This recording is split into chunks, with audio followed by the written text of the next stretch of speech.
নমস্কার প্রিয় দর্শক বন্ধু। আমাদের ভারতীয় নোটের বিপরীত প্রান্তে অর্থাৎ উল্টো দিকে অনেকগুলি ভাষাতে নোটের মূল্য লেখা থাকে। এখন প্রশ্ন হলো কতগুলি ভাষাতে লেখা থাকে ও কী কী ভাষাতে লেখা থাকে।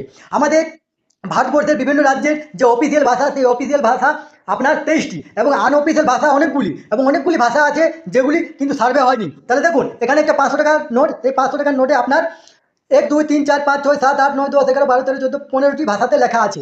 এই 15টি ভাষার মধ্যে দু একটা ভাষা আমরা বুঝতে পারছি, বাকি ভাষাগুলো বুঝতে পারছি না। তাহলে আমরা দেখে নেব যে সমস্ত যে 15টি ভাষা আছে 15টি ভাষা কী কী ভাষা।